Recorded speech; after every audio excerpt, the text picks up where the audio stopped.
What if the most powerful military in the world was quietly shaken to its core by a single battle?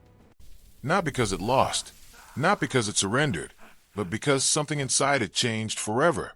There was one battle that exposed cracks no one wanted to see. A battle that forced generals to rethink everything. And after it, the U.S. military was never quite the same. Today, we're breaking down the battle that didn't just test American strength. It tested American identity. If you care about understanding the turning points that shaped American power, hit like. It helps this story reach the right audience. Before the shock, there was certainty. Not loud certainty. Not reckless confidence. But something quieter. More dangerous. The belief that America had mastered modern war. The United States military entered this moment with unmatched resources. Global bases. Advanced logistics. Air superiority. Intelligence networks that stretched across continents. Generals who had studied every major conflict of the 20th century. On paper, nothing seemed unpredictable. This wasn't arrogance. It was precedent. World War II had proven industrial dominance. Korea had proven containment. Technological innovation had rewritten battlefield expectations. By this point, American war planning relied on a powerful assumption. Superior firepower, mobility, and coordination would overwhelm any opponent. And historically, that assumption had worked. Military doctrine emphasized measurable advantages. Troop strength, air support, artillery range, supply chains, tactical flexibility. The numbers aligned. The simulations aligned. The war games aligned. Victory, in theory, was a matter of execution. There was also something else. Public confidence. Back home, Americans had grown accustomed to viewing their military as the most capable force on Earth. Not invincible, but dominant, structured, professional, prepared. The narrative was stable. The enemy would test American strength. American strength would respond. And the system would hold. Inside command rooms, strategy sessions focused on timelines and objectives, on phases, on expected resistance levels, on how quickly control could be established. There were contingency plans. There were backup plans. There were airlift schedules, timed down to the minute. Nothing about the preparation suggested vulnerability. And that's what made the coming shift so disorienting. Because before a structure cracks that feels solid, officers trusted the doctrine they had been trained in. Rapid deployment, overwhelming response, dominant positioning, maintain initiative, control tempo. Control was the key word. Control of terrain, control of information, control of escalation. But war has a way of ignoring control. At this stage, though, no one felt that. Reports coming in suggested manageable resistance. Intelligence assessments pointed to predictable enemy movement. Analysts projected outcomes based on known variables. The battlefield was seen as complex, but solvable. There was confidence in coordination between branches. Army, Air Force, Marines, support units. Each piece had a defined role, a defined rhythm, a defined response pattern. The machine was synchronized. And when a machine is synchronized long enough, it starts to feel unstoppable. There were brief warnings. Quiet ones. Field officers who noticed irregular patterns. Intelligence fragments that didn't fully align. Small inconsistencies in enemy behavior. But inconsistencies can be explained away. War is fluid. Adaptations happen. Noise is normal. The broader framework still appeared intact. The expectation remained the same. Apply pressure. Maintain superiority. Force strategic advantage. From Washington to the front lines, the tone was steady. Measured. Calculated. Confident. And confidence can be powerful. It keeps morale high. It simplifies decisions. It reinforces identity. The American military identity at that moment was rooted in capability and structure. Training was rigorous. Equipment was modern. Leadership was experienced. There was no visible fracture. Not yet. The assumption underneath everything was simple.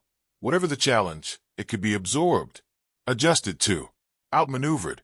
History had conditioned that belief. But history can also create blind spots. Because when success becomes the baseline, warning signs look smaller than they are. And so the stage was set. Not for chaos. Not for collapse. But for confrontation between expectation and reality. The troops deployed with purpose. Commanders issued orders with clarity. Analysts projected outcomes with confidence. No one felt like they were walking into a moment that would redefine doctrine. No one believed this would become the battle people would study decades later. At that time, it was just another operation, another objective, another step forward. And that is what makes the shift so powerful. Because when the shock came, it didn't just challenge a plan. It challenged the assumption that the plan could never fundamentally fail. And that assumption had been building for years. Then it happened. Not slowly, not gradually. In a matter of hours, the battlefield stopped behaving the way it was supposed to. The first reports didn't sound alarming. Increased resistance, unexpected troop concentrations, communication delays. Nothing that couldn't be adjusted for. At least, that's what it sounded like at first. But patterns began to form. Units that were expected to advance quickly were stalled. Positions thought to be lightly defended were heavily fortified. Movements predicted by intelligence never materialized. Instead, something else emerged. Coordination from the other side. Precision. Timing. The enemy was not reacting. They were initiating. And that changed everything. American forces were trained to seize initiative, to dictate tempo, to force the opponent into response mode. But suddenly, the rhythm felt inverted. Air support requests increased. Ground units called for reinforcements. Command posts asked for clarification. There was no panic. Not yet. But there was friction. And friction spreads quietly. Visibility became an issue. Terrain that had been mapped did not behave the way simulation suggested. Supply routes faced disruption. Communication lines were strained by volume. It wasn't chaos. It was uncertainty. And uncertainty is far more destabilizing. Commanders began adjusting in real time, repositioning assets, redirecting artillery, expanding air coverage. On paper, the responses were textbook, but the battlefield did not reset. Instead, pressure intensified. What was expected to be controlled resistance started to resemble coordinated opposition. Not random, not scattered, structured. The enemy seemed to understand American movement patterns. They anticipated advances. They withdrew strategically. They reappeared where they weren't supposed to be. The confidence that had framed the operation began to thin. Inside tactical command centers, the tone shifted. Voices became more direct, shorter, focused. Questions multiplied. How did they mobilize this quickly? Why wasn't this detected earlier? Where is the weak point? The assumption had been that superior technology and firepower would overwhelm. But overwhelming requires visibility. And visibility was fading. On the ground, soldiers felt it before anyone articulated it. The sense that the situation was not unfolding according to expectation. That the opponent was not reacting defensively, but operating with intention. Small engagements turned prolonged. Cleared areas were contested again. Momentum stalled. And momentum is psychological. Once it slows, doubt enters. Back home, early reports were filtered and cautious. Words like intense fighting and unexpected resistance appeared. Nothing alarming, nothing definitive. But internally, assessments were becoming more serious. This was not a miscalculation of numbers. It was a miscalculation of capacity. The enemy was not weaker. They were adaptive, disciplined, prepared. And the realization didn't arrive dramatically. It crept in, through repeated resistance, through sustained coordination from the other side, through the uncomfortable understanding that this battle would not be decided quickly. The shift was subtle but undeniable. Control of tempo was gone. American forces were responding instead of directing, adjusting instead of dictating, reinforcing instead of advancing. No structure had collapsed. No command had failed. But something foundational had been exposed. The assumption of predictable dominance no longer felt secure. The battlefield had revealed a gap between projection and reality. And that gap was widening. As the hours turned into days, the operation demanded more resources than anticipated. More coordination, more resilience. What was supposed to reinforce confidence began to strain it. Not publicly, not visibly, but internally. And the most destabilizing part was this. The enemy did not appear overwhelmed. They appeared deliberate, which meant the initial premise, that this would be a decisive demonstration of strength, was no longer guaranteed. The moment everything shifted was not marked by a single explosion or a single failed maneuver. It was marked by recognition. Recognition that superiority alone does not ensure control. Recognition that preparation does not eliminate surprise. Recognition that this battle would not confirm American dominance. It would test it. And once that realization settled in, the operation was no longer just tactical. It became symbolic. Because if the system could be pressured here, if doctrine could be challenged here, then what else might need rethinking? That question didn't fully surface yet, but it was there, quietly forming beneath the surface. And when a military begins to question its own assumptions in real time, the battlefield is no longer the only place under pressure. The real fracture did not begin with territory. It began with perception. On the ground, the fighting continued. Orders were followed. Air support arrived. Reinforcements moved into position. From a purely structural standpoint, the military machine was still functioning. But something quieter had shifted. Soldiers began to sense that this was not just resistance. It was resilience. The opponent was not collapsing under pressure. They were absorbing it, redirecting it, enduring it, and endurance changes morale. When you expect quick resolution and encounter sustained opposition, time itself becomes heavy. Days stretched, objectives blurred, certainty thinned. In command briefings, the tone evolved again. Less projection, more containment. Discussions shifted from how to accelerate victory to how to stabilize the situation. Stabilize. That word alone signaled something deeper.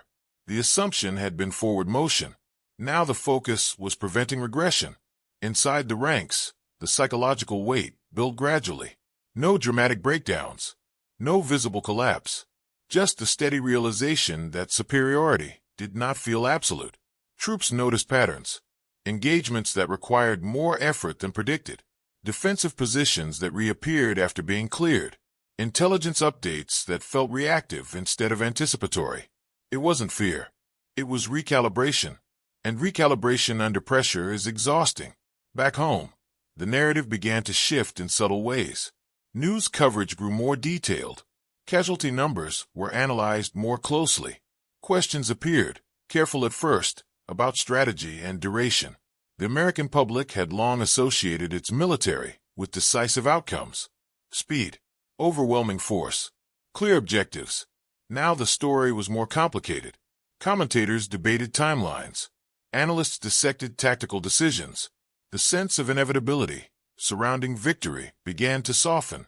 And perception matters, because a military does not operate in isolation. It operates within a national identity, within expectations, within trust. As that trust becomes conditional, pressure increases. Inside military leadership circles, the psychological toll manifested differently, not as doubt in the courage of soldiers, not as loss of discipline, but as deeper questioning of doctrine itself. Were the assumptions about enemy capability incomplete? Had technology been overvalued?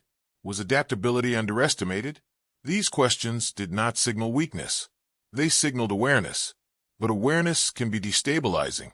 When a system built on confidence begins to reassess its foundations mid-conflict, the impact extends beyond the battlefield. Training models were scrutinized.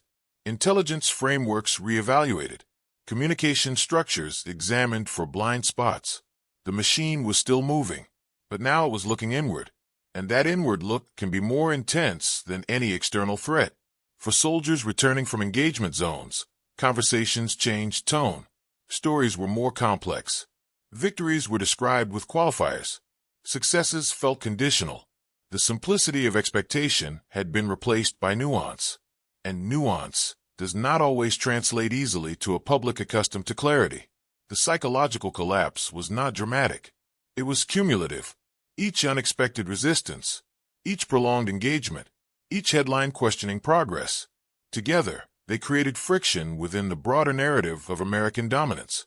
Confidence did not vanish, but it became layered with realism, with caution, with humility. For some, this was maturation, a necessary correction in how modern warfare was understood. For others, it felt like erosion, because the idea that the U.S. military could be strategically pressured, not defeated, but strained, challenged a deeply rooted identity. And identities, once questioned, rarely return unchanged. Within defense circles, long-term implications were already being discussed quietly.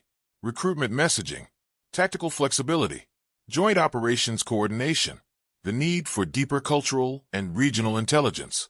The battle had revealed something intangible, not weakness and strength, but limits to predictability.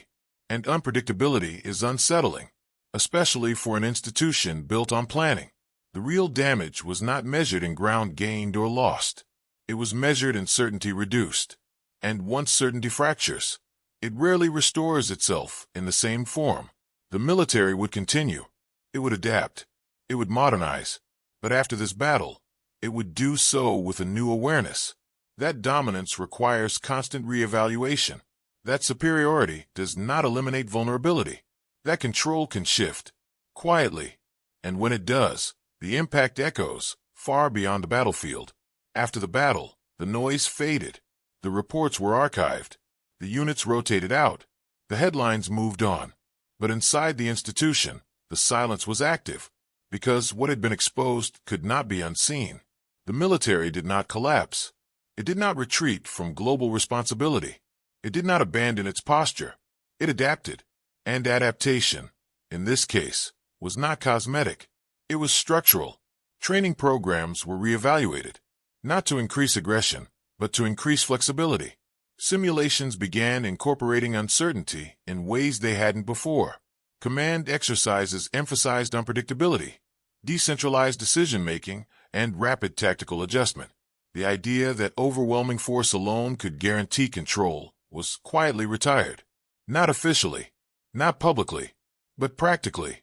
Doctrine shifted toward agility, toward joint operations that blended intelligence, technology, and ground coordination more tightly. Greater emphasis was placed on understanding terrain, not just physically, but culturally and psychologically, because this battle had revealed something deeper than tactical surprise. It revealed that modern conflict was not a formula. It was adaptive. And if the opponent could evolve in real time, so could the United States. Reforms moved through procurement as well. Equipment was reconsidered through the lens of mobility and resilience, rather than sheer dominance. Communication systems were upgraded to reduce fragmentation under pressure.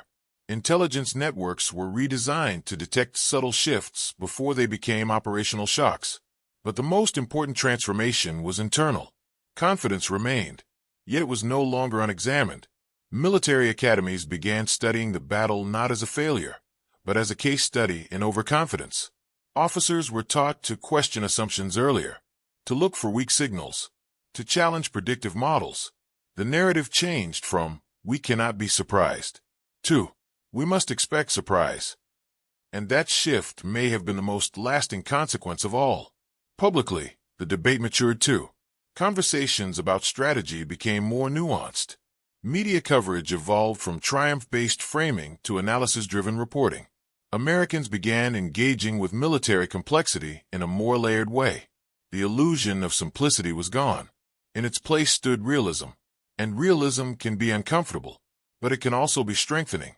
Because when institutions survive pressure and choose reform instead of denial, they become different. Not weaker, not broken, different. The battle did not dismantle American military power. It forced it to confront its own limits. And in doing so, it reshaped how wars would be planned, communicated, and understood for decades. Future operations carried the imprint of this moment. Greater caution in projection, greater scrutiny in intelligence, greater humility in early assessments. Not fear, awareness. The kind of awareness that only comes after expectation collides with reality. Some historians argue the battle marked a psychological turning point more than a strategic one. Others see it as the beginning of a doctrinal renaissance. Both perspectives acknowledge the same truth. Something shifted, not in firepower, not in numbers, in mindset. And mindset defines longevity, because power without reflection stagnates. Power with reflection evolves. The United States military emerged from that period more self-aware, more adaptable, and more cautious in its assumptions about certainty. It did not advertise the transformation, but it lived it. And perhaps that is what truly defines a breaking point. Not visible collapse, but invisible recalibration. So when people ask whether a single battle can break a military, the answer depends on what break means. If it means destruction, the answer is no. If it means forcing an institution to confront its blind spots, to challenge its identity, and to rebuild its confidence on firmer ground, then yes, some battles don't end power. They redefine it. And the question that lingers is this: if that moment had never happened, would the evolution have come at all? History rarely announces its turning points in real time. Sometimes you only recognize them years later. Looking back, if you value deep analysis of the moments that reshaped American power, make sure to like the video and stay connected, because the battles that change history are not always the ones we expect.